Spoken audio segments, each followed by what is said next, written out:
Good afternoon, everyone. I am Dr. Pooja, and we are your hosts from the Arise Academy. So let's start up with the discussion of the questions.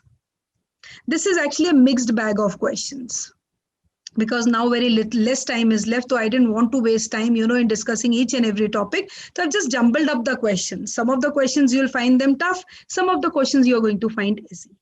Okay. So let's start up with the mixed question bag of biochemistry. Right? Now, question number 1.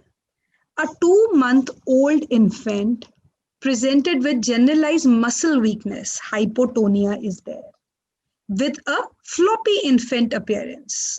He also has other features. Apart from having a floppy infant appearance, he also has other features. What are the other distinguishing features? Macroglossia, difficulty in feeding, hepatomegaly, and hypertrophic cardiomyopathy. Now, what is the diagnosis? Now, you can see, all of you know GSD stands for glycogen storage disorders. And I have discussed glycogen storage disorders in detail also with you. You should know, I told you a mnemonic also for that. Again, I will repeat that mnemonic. वो physics chemistry maths में होशियार था. And out of these, you must be familiar with all the GSDs. वो physics chemistry और maths में होशियार था. Or, right? Now see, out of these, PMT, right? PMT is a mnemonic for muscle storage disorders. Okay, apart from PMT, the rest will come under the liver glycogen storage disorders. Okay, so V stands for von Gierke's disease, and all of you know it has 3 hallmarks also. Right, chalo, I'll just give you a brief outline of this. First of all, let me give you the answer of this. Macroglossia, floppy infant appearance, and hypotonia, along with cardiomyopathy, is the symptom for Pomme's disease. And Pomme's disease is type 2 GSD. So the answer to this question will be simple type 2 GSD. And now let's study the other glycogen storage disorders also, because you never know what are the distinguishing features which you have to capture in a particular question to answer. So first of all, we are going to take what? Type 1, which is von Gierke's disease. The deficient enzyme here is glucose 6-phosphatase. Right. Now, what are the distinguishing features of this? सबसे पहले, doll-like faces with fat cheeks. Right? Hepatomegaly is there.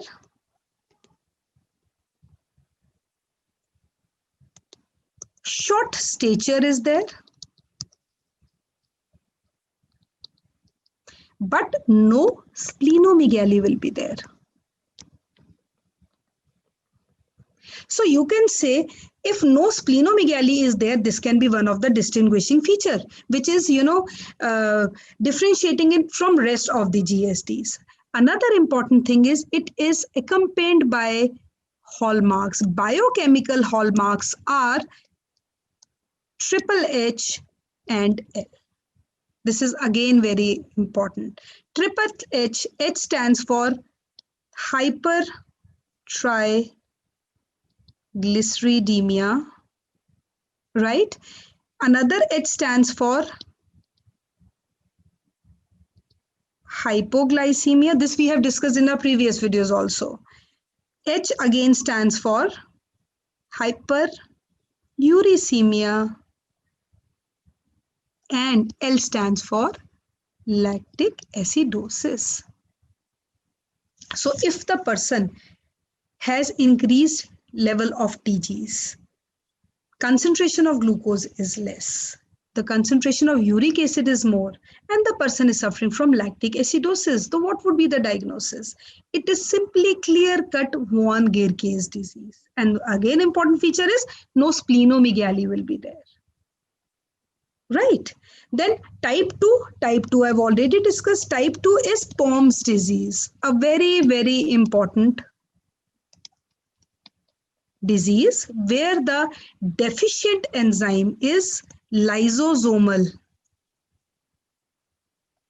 alpha-1,4 acid maltase. Because glycogenolysis, the process of breakdown of glucose takes place in the liver, takes place in the muscle, right? It also takes place in the lysosomes. So if this enzyme is absent, it will lead to decreased, hypotonia will be there, macroglossia will be there, right? And the worst effect will be seen in the cardiac myopathy. So type 2 is POMS disease. And you can see the symptoms also in this individual. As you can see, macroglossia is there, difficulty in feeding is there, and cardiomyopathy is there. Very important. Then type 3. Type 3 is simple.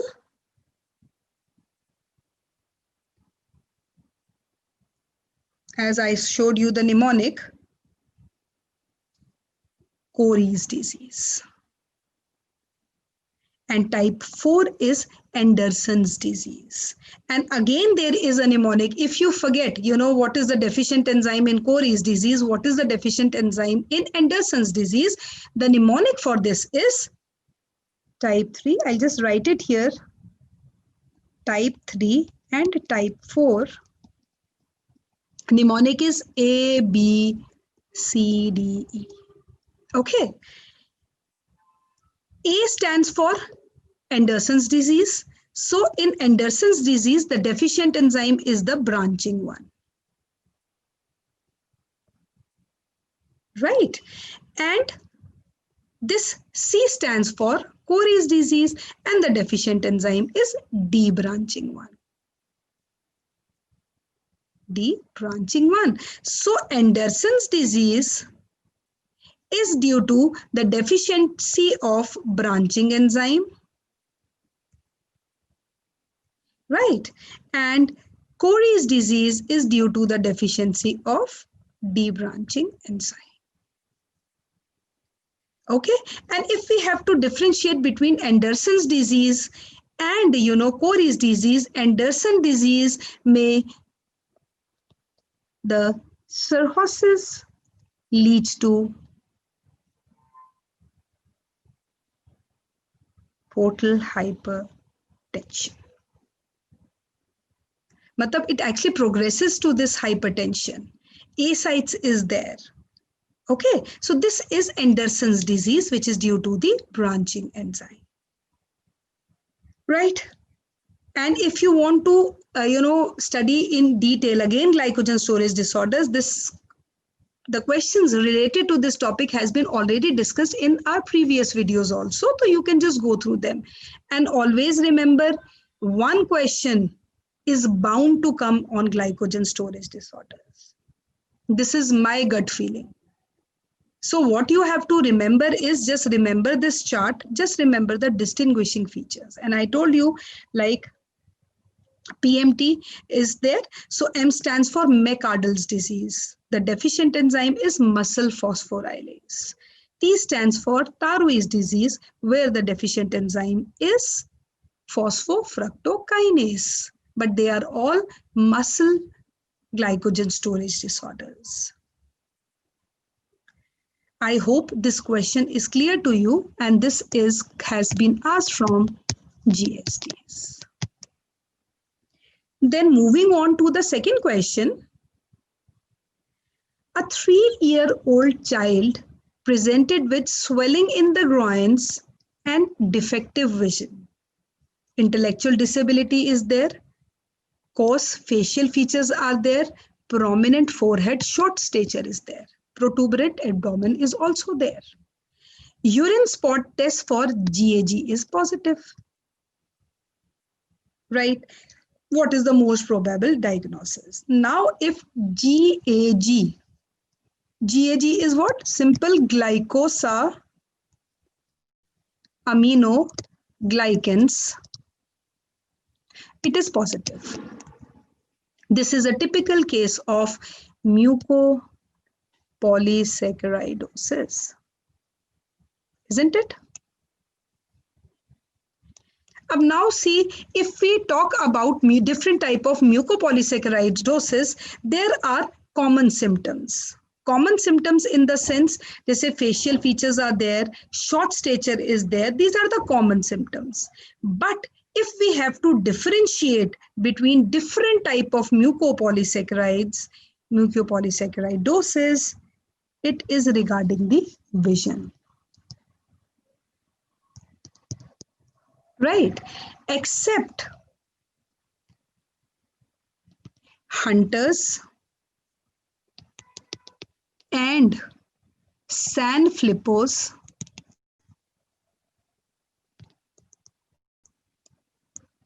all have defective vision. Especially in Hunter's and Sanfilippo's, vision is clear. Okay, and there is again a mnemonic for this. Sam goes for hunting. Now, how you can remember this? Now see, S is for obviously Sanfilippo's, hunting.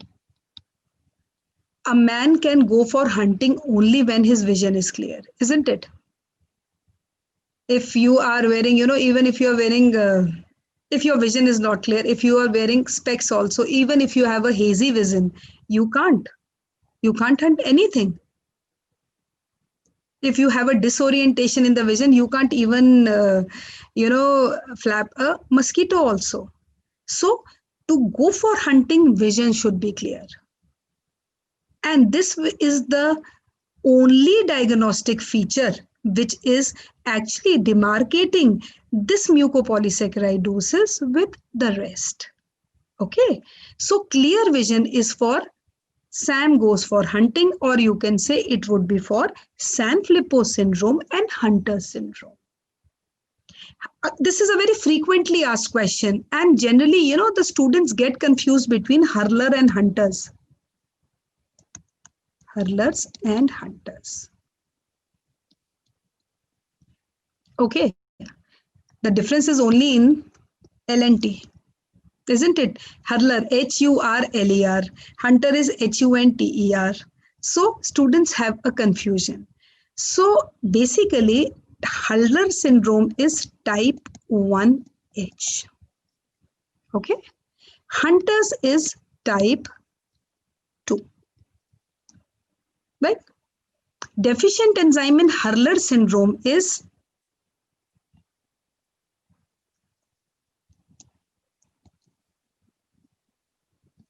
L-iodouronidase.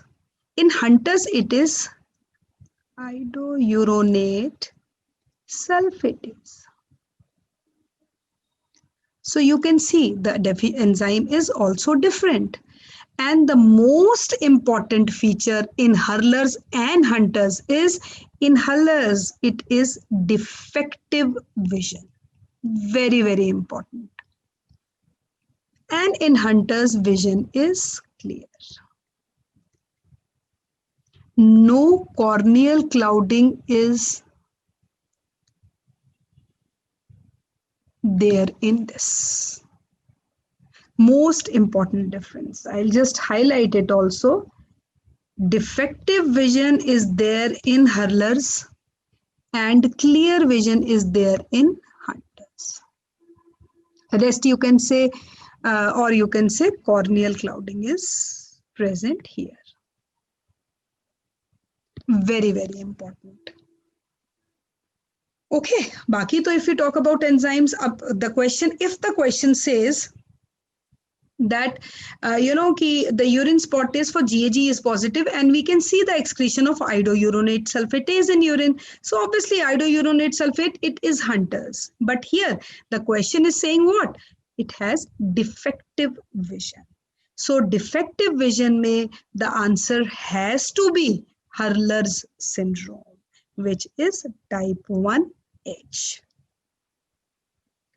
Is it clear?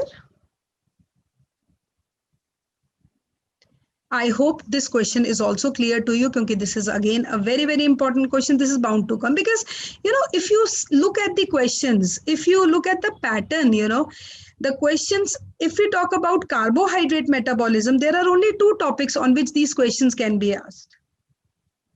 Mucopolysaccharides, glycogen storage disorders, and about this hereditary fructose intolerance. These are the favorite questions of the examiners which can be asked. So I hope this question is clear to all of you. Then we'll move on to the third question. A 15-year-old type 1 diabetic faints after injecting himself. He is administered glucagon and rapidly recovers consciousness. Now this is a very simple question. Very simple. Glucagon induces the activity of. First of all, just recall in your mind ki what kind of hormone is glucagon. It is a catabolic hormone. Means it will increase the degradation. Now, if it is a catabolic hormone, it is going to accelerate all the catabolic processes, isn't it? So initial way of getting energy is, you can say, glycogenolysis, right? This is one example. Lipolysis will be accelerated. Matlab,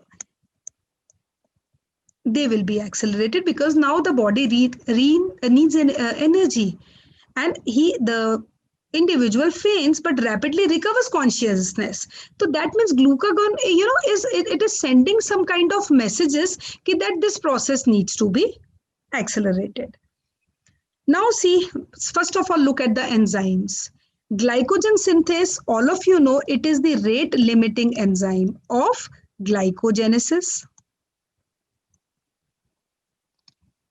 Glycogen phosphorylase, rate limiting enzyme of glycogenolysis.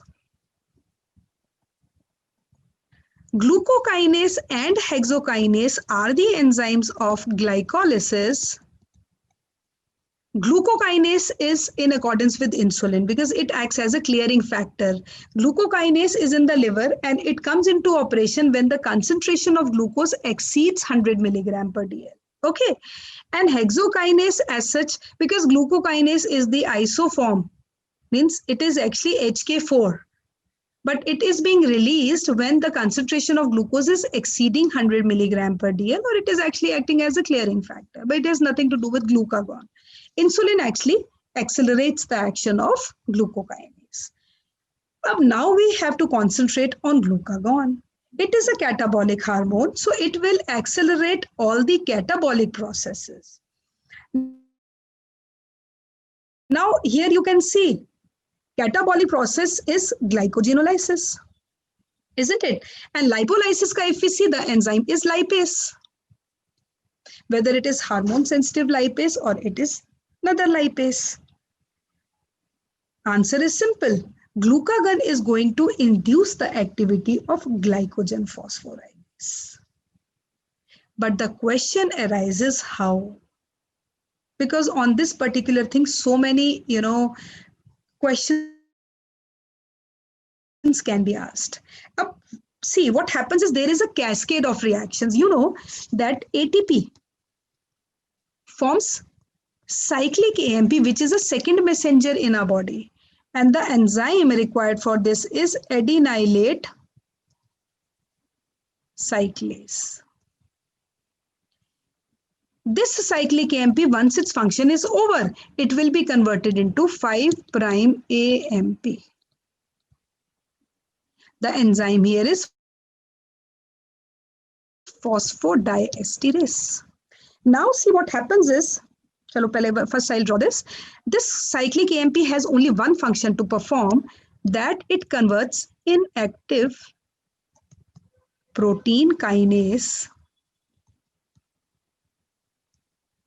to active protein kinase. Active protein kinase.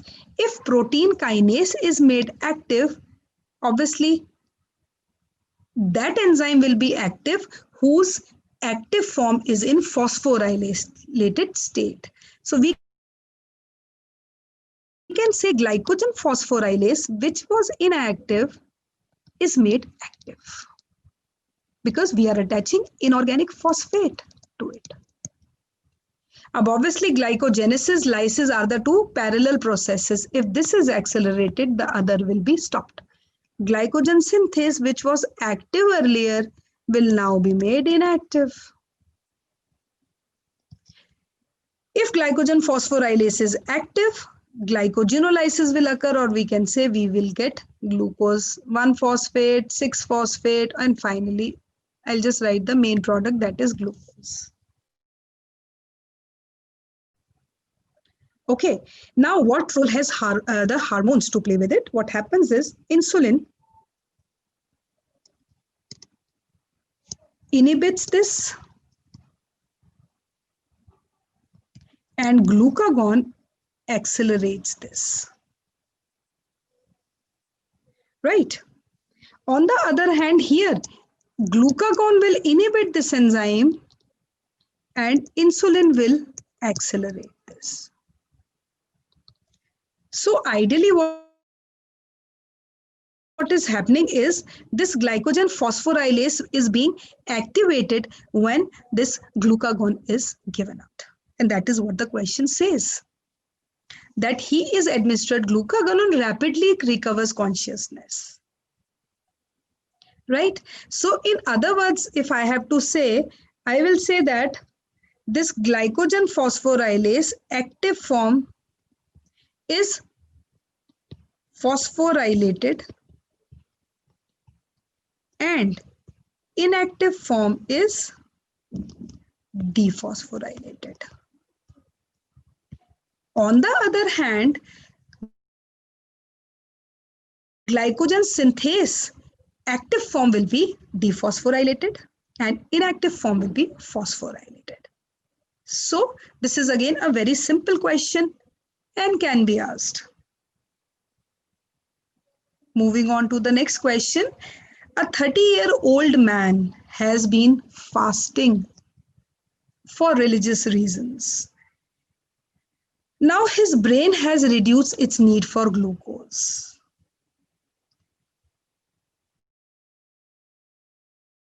Now, if a person is fasting, whatever may be the reason, right? And obviously, heart and brain are the two very, very important organs which always require energy 24/7, no matter what happens, because we know that we have 3 stages in our body. One is the well-fed state. Another is the normal fasting stage. Prolonged fasting will be starvation.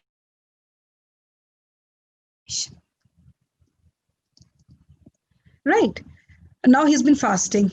That means his body has reduced, brain has reduced its need for glucose. Because you can say that there exists a insulin to glucagon ratio in our body. Insulin to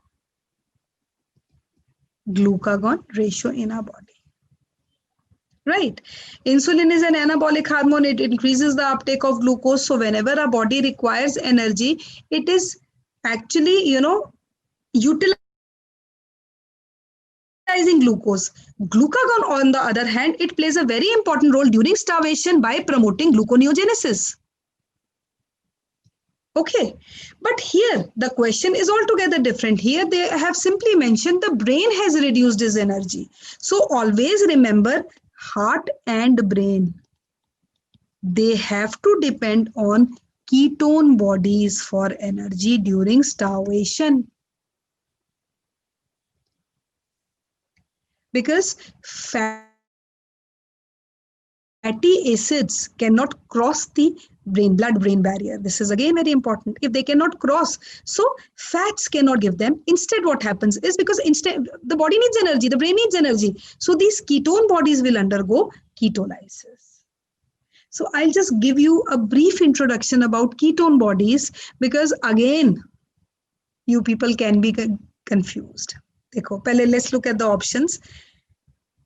See, options are what? These are all the precursors of gluconeogenesis. Also, fatty acids हैं, glycerol is there, alanine is there, and beta hydroxybutyrate is there. Fatty acids cannot cross the barrier, so it is obsolete. If we talk about glycerol, glycerol is again no doubt it is undergoing gluconeogenesis, but not with the brain. It is providing energy. Alanine is a very important source, but in the muscle. So we are left with what? Beta hydroxybutyrate, which is nothing but a ketone body. So I'll just give you a brief introduction about ketone bodies. You all must be knowing it also. They are actually three. One is the primary ketone body is acetoacetate. This is the primary one. सबसे पहले बनती है. It is the first ketone body which is synthesized. This acetoacetate is converted to beta hydroxybutyrate, which is a secondary ketone body by simple dehydrogenation. And this acetoacetate can be converted into acetone also, which is again a secondary ketone body. So what happens is, this process is known as ketogenesis. Normal concentration of ketone bodies is 1 milligram per dl. This is the normal concentration. But this increases during starvation and in DM. It increases. Now, can you just imagine how it increasing using starvation and DM? Because what is happening is, in both the stages, whether the person is starved, whether the person is suffering from diabetes mellitus, what happens is glucose is being oxidized. There is no proper utilization of glucose. So there is increased concentration of this acetyl coenzyme A. This acetyl coenzyme A is then diverted to form ketone bodies. More the concentration of acetyl coenzyme A, more will be the concentration of ketone bodies. So always remember, if something is synthesized, it has to be broken. Ketogenesis occurs in the liver, in the mitochondrial fraction of the liver. Whenever body requires energy, ketolysis occurs.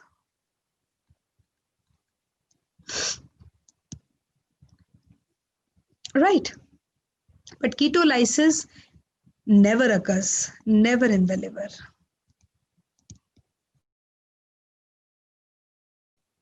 Or you can say that the degradation of ketone bodies is, the energy given by ketone bodies degradation is actually utilized by the extrahepatic tissues, but not by the liver. This is the irony of the liver also, that even though it synthesizes ketone bodies, but utilization is never there. Okay. And the test which detect ketone bodies is Rothera's test. This question can also be asked. This is again a very important question, in a sense that if Rothera's test comes out to be positive, so which ketone body will be reflected in that patient? So Rothera's test may only acetoacetate will be reflected. It is not given by beta hydroxybutyrate. This question also can be asked. If a person, comes in front of you and, there is a specific test for this. You have to check the presence of ketone bodies in urine with the help of heuristics, or you can say you can perform the reaction in the lab also. If it is showing, because Rothra's test will be positive in a person suffering from diabetes. Ketonuria, ketonemia occurs when a person is suffering from diabetes, leading to diabetic ketoacidosis. So this is again a very important part of this. So the answer to this would be beta hydroxybutyrate. I hope the explanation to this question is clear. Now I am going to show you a very important slide, which is a very justified slide. Just go through this slide. Substrates utilized for energy production. You can see here brain and heart. These are the two stages. This is the well-fed state. This is the fasting state, and this is the starvation. You can see ketone bodies serve as a fuel for energy in the brain as well as in the heart. Very important. And brain has to depend on glucose in both fed as well as fasting stage. But yes, prolonged fasting, starvation mein brain has to rely on ketone bodies. The reason is because this fatty acid cannot cross the blood-brain barrier. And heart mein again you can say that the ketone bodies will be the fuel, energy fuel during starvation. If we talk about liver, in the liver, fed mein it depends on glucose. Fasting mein it depends on fatty acids. But yes, during starvation, because gluconeogenesis is the process which is actually accelerating during starvation. And if we talk about these amino acids, alanine is considered to be the most important glucogenic amino acid. If we talk about muscles, glucose, fatty acids, and fatty acids during starvation. And one more thing, RBCs, whether it is fed state, whether it is fasting, whether it is starvation, it has to depend on glucose. Glucose, glucose for energy all the time. So you can say that glycolysis plays a very, very important role in giving energy to the red blood cells. Very important, because RBCs, they have they lack mitochondria.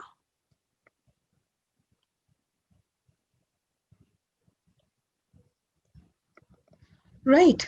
So this is a very important question and can be asked. Ketone bodies, presence of ketone bodies in the brain and heart.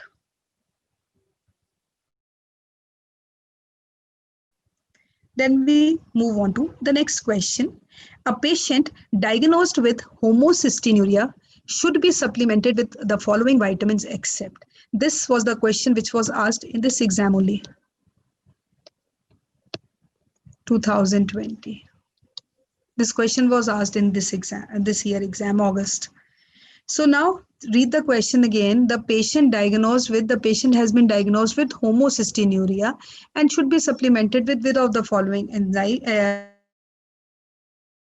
vitamins except. Now see, if we look at all the 4 vitamins, you need to remember a reaction in which all the vitamins are present except one. If I have to consider these 3, homocystinuria is simple, increased concentration of homocysteine, which is produced from methionine and is converted also into methionine. Now, let me take up this reaction in detail. What happens is, this methionine, whenever it has to donate a methyl group, it has to be converted into its active form, which is SAM. SAM stands for S-adenosylmethionine. Okay, this SAM will obviously give the methyl group to the acceptor. So when this SAM gives the methyl group to the acceptor, it is converted into S-adenoside homocysteine, right?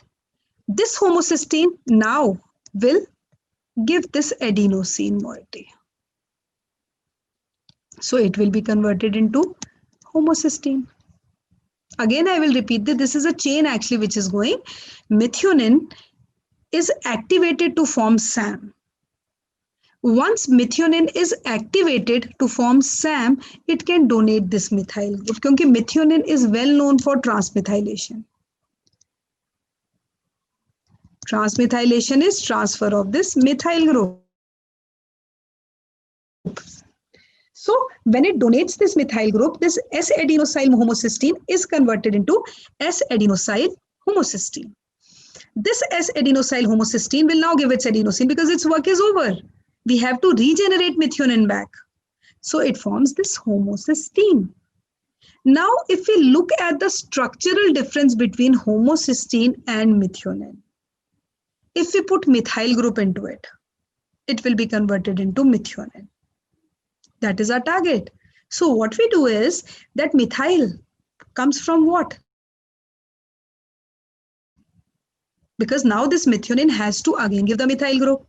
So that methyl donor is none other than folic acid. N5 and 10 methyl THF. Right. And this, when it gives out this methyl group, it is converted into simple THF. So methyl group has been given to whom? Methionine.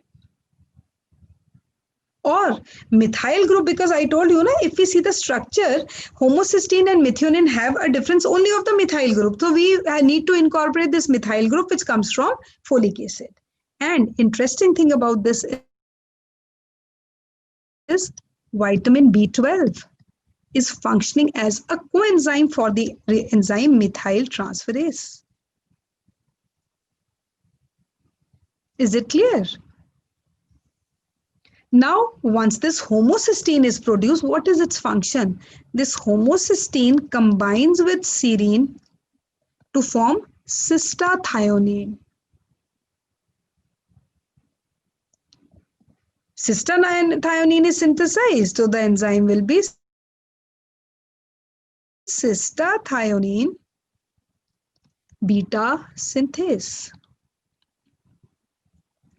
And this enzyme requires PLP as a coenzyme. PLP or vitamin B6 or pyridoxal phosphate. Now, once this cystathionine is produced, it splits up to form cysteine. The enzyme is cystathionase, splitting up or lyase enzyme. Now, let's look at the question. You can see there is involvement of what? There is involvement of folic acid you saw, there is involvement of B12 you saw, and there was an involvement of pyridoxal phosphate. The only vitamin which is not involved is vitamin C. So the answer will be vitamin C. Okay, and diagnosed with homocystinuria. So what happens here is if there is deficiency of just a sec. If there is deficiency of PLP or there is deficiency of folic acid or B12, there will be increased concentration of homocysteine, leading to homocystinuria. There is a difference whether it is classic or it is non-classic. In classic, there will be what? Increased concentration of this, and there will be decreased concentration of methionine. And non-classic will be due to the deficiency of PLP. So this is a very important question. This year it was asked, so the question can be twisted and it can be asked in any of the ways. Because this vitamin B12 is a very important gluconeogenic precursor also. Because it formed methylmalonic acid. That question also came in the exam, which I will be discussing after this. So I hope hope the explanation of this question is clear to all of you. Very important. So the answer is simple. Vitamin C, which is not involved in the conversion of homocysteine to methionine. And methionine is a sulfur-containing essential amino acid. Moving on to the next question. A 3-month-old child is being evaluated for vomiting and an episode of convulsions. Laboratory results show hyperammonemia and orotic acid levels. Means you can see the concentration of ammonia is increasing, as well as orotic acid is also increasing. Okay, just remember, just try to recall, orotic acid is a, you can say, intermediate of pyrimidine synthesis. So it has something to do with the metabolism of pyrimidines. Hyperammonemia, though it is simple, you can say there is increased concentration of ammonia. Now, for this, let's understand urea cycle. Then we are going to, see the functions of the enzymes, that how they are mixed. Because if you see, arginase is an enzyme of urea cycle. This is also an enzyme of urea cycle. This is also an enzyme which is involved in urea cycle. Glutaminase, again, it can lead to hyperammonemia. Arginase, argininemia. Arginosuccinic acid synthetase, it leads to arginosuccinic aciduria. Right. Ornithine transcarbamylase is responsible for hyperammonemia. So here we are going to study the urea cycle, because there has to be, in a nutshell, I should say, there has to be a connection between urea cycle and pyrimidine biosynthesis, isn't it? So what happens is, you see first reaction of urea cycle, carbon dioxide is combining with ammonium ions to form carbamoyl phosphate. Okay, the enzyme here is CPS1, and NAG is a modulator of this enzyme. I'm not writing ATP because at present it is not required. Synthetase hai, to ATP hoga hi hoga. Now this carbamoyl phosphate is combining with ornithine. There is transfer of carbamoyl group from ornithine, from carbamoyl to ornithine to form citrulline. Right? And the enzyme here is OTC, ornithine transcarbamylase, which is absent in the brain. Then simple urea cycle is there. Citrulline combines with aspartate, forming arginosuccinate. This arginosuccinate gives out fumaric acid, forming arginine. And this arginine, in the presence of arginase enzyme, will give out urea. Okay, so these two steps occur in the mitochondria, and these two steps are occurring in the cytosol. Now what is happening is, whenever one substrate, your metabolite, has to be transported from one organelle to another, it requires a carrier protein. So when ornithine enters from the cytosol to mitochondria, a carrier protein is required. Similarly, when citrulline has to enter here, again a carrier protein is required, isn't it? Right? Now what happens is, if I say deficiency of CPS1 is there, obviously hyperammonemia will occur. Right? If I say deficiency of OTC will be there, ornithine transcarbamylase will be there, again there will be increased concentration of ornithine, or it will be hyperammonemia type 2. But here if you look at the question says orotic acid also. So there must be, some relation. So what happens here is this CPS1 and CPS2, they are the same forms of the enzyme CPS. The only difference is CPS1 is present in the mitochondria, CPS2 is present in the cytosol. CPS1 is for urea cycle and CPS2 is for pyrimidine biosynthesis.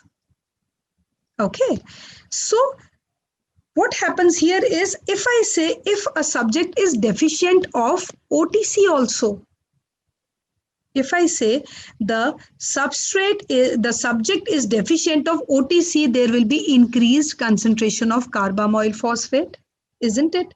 Obviously, there will be increased concentration of ammonia also. So hyperammonemia is justified. Now what happens if there is increased concentration of this carbamoyl phosphate? This serves as a substrate for pyrimidine biosynthesis also. Isn't it? Because carbamoyl phosphate फिर aspartate के साथ react करके it forms carbamoyl aspartate, which will form orotic acid, and in the end which will form uracil monophosphate. Isn't it? So here you can see the question is saying that the concentration of orotic acid is also increased. Clear cut. The answer would be ornithine transcarbamylase. This is a very important question and this can be asked in the exam. Always remember that they are talking about that enzyme which is common to two processes. One is hyperammonemia, increased concentration, urea cycle. Another is increased concentration of orotic acid, which is strictly, in that orotic acid, the substrate is carbamoyl phosphate. Because I'll just write the reaction here.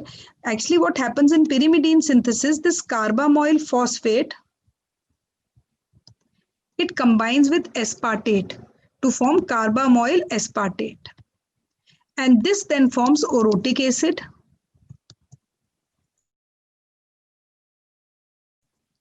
Which forms orotate monophosphate and in the end UMP. So obviously increased concentration of this will be there. So I hope you understood this question. This is again very, very important. Okay.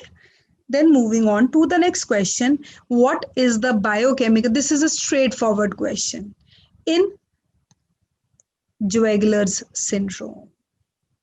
Wegener syndrome is actually related to peroxisomes biogenesis disorder. Very simple question. So this was a question asked in All India, I guess 2-3 years back. So you can expect these type of questions also. So Wegener syndrome, what happens is absence of peroxisomes is there. Absence of peroxisomes is there. Okay, so peroxisomes are the organelles where very long chain fatty acids are oxidized. Very long chain fatty acids are oxidized in peroxisomes. And their end product is they form one molecule of octanoyl-CoA and they form one molecule of acetyl coenzyme A. Okay, so what happens is if the peroxisomes are deficient, the increased concentration of very long chain fatty acids will be there and it leads to this Wegener syndrome, and the other name of this is cerebrohepatorenal syndrome.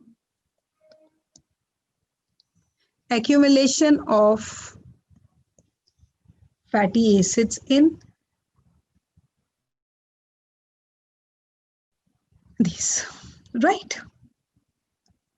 So this is a very simple question, I should say.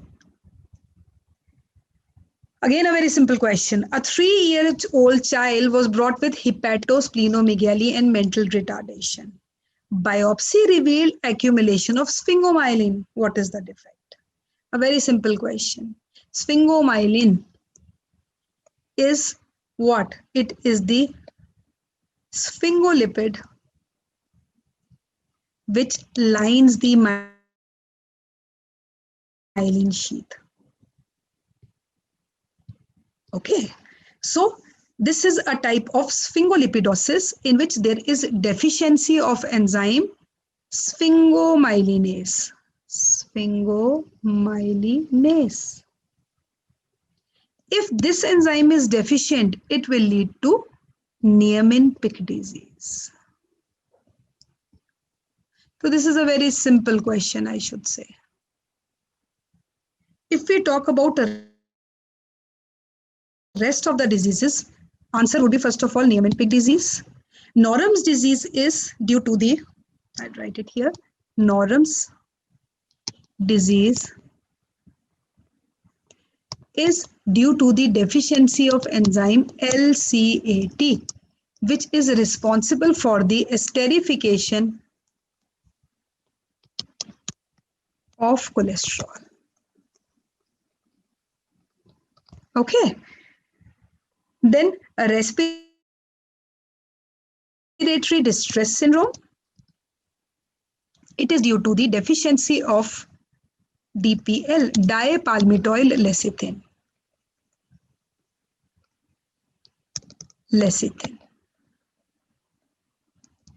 Which is a very common lung surfactant. Okay. Then Tay-Sachs disease, again a very important disorder. Tay-Sachs, accumulation of gangliosides, GM2 gangliosides, and the deficient enzyme is hexosaminidase A. So here the person is simply, biopsy is revealing the accumulation of sphingomyelin. Deficient enzyme is sphingomyelinase, leading to Niemann-Pick disease. The next question, a female patient with macrocytic anemia, again a very good question, and somewhat parallel question which I just explained in 3-4 slides back. Macrocytic anemia is there, homocystinuria is there, but see, and normal methylmalonate levels. Again, I will repeat it. Homocystinuria, homocysteine is increased. Macrocytic anemia, okay. And methylmalonate levels are normal. Levels are normal. Okay. So here what we have, macrocytic anemia, that means the person is B9 folic acid deficient as well as deficient of B12. Okay. But here you are seeing that homocystinuria ka I gave you the reaction. I'll show the reaction again, but I'll just show you the brief. Methylmethionine. Like this. Here folic acid and B12 are required. Now what happens is B9 is required for this reaction, B12 is also required for this reaction, but the subject is having homocystinuria. That means both the enzymes are absent. Let's put it that way. Okay. But what happens here is the person has normal levels of methylmalonic acid. Methylmalonic acid. That means that B12, the concentration of B12 here, B12 is acting in a normal way, in a sense that because B12 has a tendency to undergo gluconeogenesis. Okay, chalo, I'll tell you that. If you talk about methylmalonic acid, what role has B12 to play in methylmalonic acid? What happens is, odd chain fatty acids forms propionyl coenzyme A. Okay. The degradative product of odd chain fatty acids is propionyl coenzyme A, which has a tendency to undergo gluconeogenesis. So this propionyl coenzyme A in the presence of biotin and carboxylase enzyme forms D-methylmalonyl-CoA. Malonyl-CoA, which is degraded to form L-methyl-malonyl-CoA. And this in the presence of B12 will form what? Succinyl coenzyme A. Okay. If we look at the case here, the levels of methylmalonate are normal. Okay. But the level of homocysteine is increased. So obviously, if you look at the options, normal level hai, so it is what?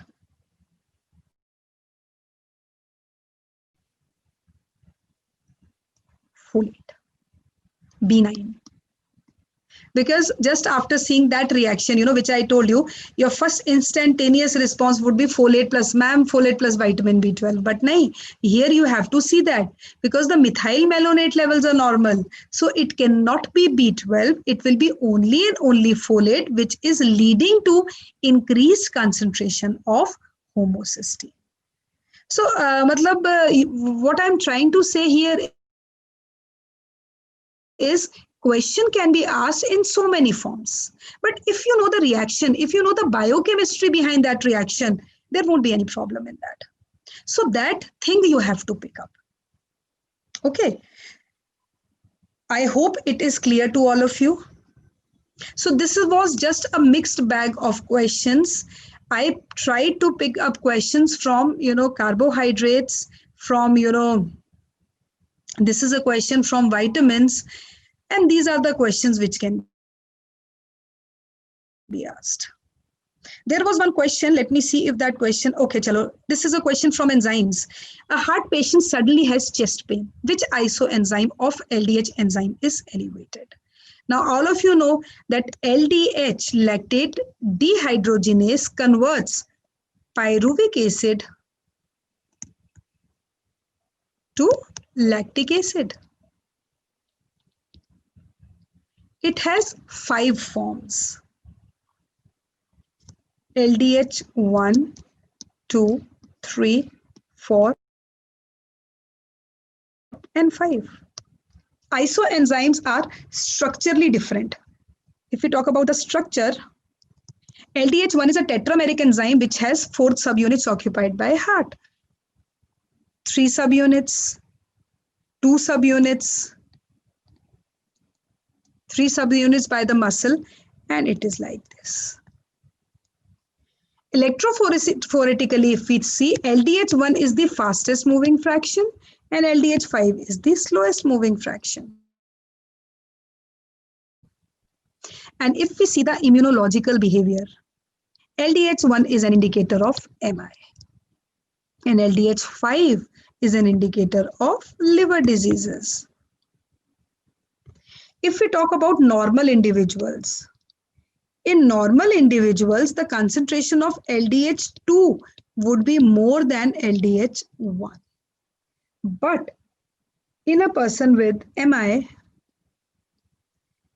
LDH1 would be more than LDH2. This is also known as flipping ratio or flipped ratio. And this is the only enzyme which actually takes, longer time to rise also. And this is the only enzyme which takes a longer time to come back to also normal in a person who had MI. So, very simple question. You can say the answer would be LDH1. So, these were some of the questions which we discussed. Now, your exam is just around the corner. After 2 days, you are having an exam. So I know you people must be in a very high pressure kind of system, isn't it? First of all, I'll just give you a few guidelines, Try to take the exam in a very, organized way. Don't move in a haphazard manner. Always read the question twice before answering to that. This is very important. So first of all, no pressure building should be there. You should be free from any pressure. Just be cool, you know, because you just think that way, that you know everything. Always go for your exam with a positive attitude in your mind that you know everything and you are just going to crack it this time. I know this year the pattern has changed. It is more of clinical based questions. You know, sometimes what happens is there will be a long essay type question, but the answer would be very simple for that. You have to pick that particular answer for the question. Suppose if I say a 10-liner, 15-liner question comes, this is a psychology. Even this was our psychology also when we were, you know, studying. So it's like whenever you see a very long question, you immediately think, yeah, it's a very tough question. Just leave it and move to next question. No, read the question and try to, you know, find that hint. And if you find the hint, you are the boss. You have solved that question. So always remember, try to find out that keynote hidden in it. In my every lecture of mine, I have told you that there is always a keynote hidden in every question. Whether it is essay type, whether it is short question based. Okay. Now we've been, you know, giving you training for the past so many months. So we also hope that you people will come up with flying colors. So I welcome you all on the behalf of Arise Medical Academy. All of you know all the details about our academy. There's no, you know, just go through this site. You can follow us on Facebook. You can follow us on Instagram, YouTube. We have a group and you can always see the website. Okay. And if you have any problems, the different phone numbers are given. So you can just ping. So first of all, wishing you all the best. Just concentrate on what all you have already covered. Don't try to switch over to newer topics. Okay, whatever is there in your mind, just go with a calm mind and just think that you can do it. This is a motto of Akashians also. Yes, you can do it. Right? And I hope by, just think positive. Again, I am telling you, just think this thing in mind that you are going to crack this exam this year, no matter what happens. And try to, find out that keyword which is hidden. As we discussed so many, questions, I told you there was one particular thing which was hidden in every question. And by chance, if you pick it up, obviously, it's like bang on. So wishing you guys all the best for your exam. Hope you should clear this exam. Okay. So wishing you all a very, very good day and wishing you luck for the exam. Take care.